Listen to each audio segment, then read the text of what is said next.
స్కాలర్షిప్లు ఇచ్చినామని చెప్పారు సార్. ఒక్క 1 ఇయర్ లో 2,02,298 మంది విద్యార్థులకు స్కాలర్షిప్లు ఎగబెట్టినాం మేము అని చెప్పి గౌరవ మంత్రి గారి సమాధానం ద్వారా బయటపడ్డది సార్. సార్ ఇక్కడ బీసీలు అంటే సార్ మరి ఎందుకో ఈ ప్రభుత్వాలకు నాట్ ఓన్లీ ఈ గవర్నమెంటే కాదు సార్, ఈ ఒక్క గవర్నమెంట్ కథ కాదు సార్. ఇవాళ బండా ప్రకాష్ గారు డిమాండ్ చేసినా, ఇక్కడ ఉన్నటువంటి బీసీ సభ్యులం అందరం డిమాండ్ చేసినా ఒక సాహేతుకమైనటువంటి కారణంతో డిమాండ్ చేస్తాం. సాహేతుకమైనటువంటి ఒక ప్రశ్న ద్వారా చెప్తా ఉన్నాం సార్.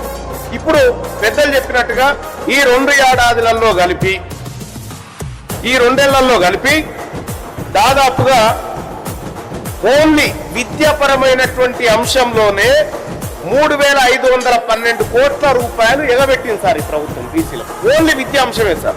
స్కాలర్షిప్ల విషయం సార్, పిల్లలు చదువుకునేటువంటి స్కాలర్షిప్ల విషయంలో పోస్ట్ మెట్రిక్ స్కాలర్షిప్లో సార్ 782 కోట్లు ఎగబెట్టింది ఈ 2 ఏళ్లలో.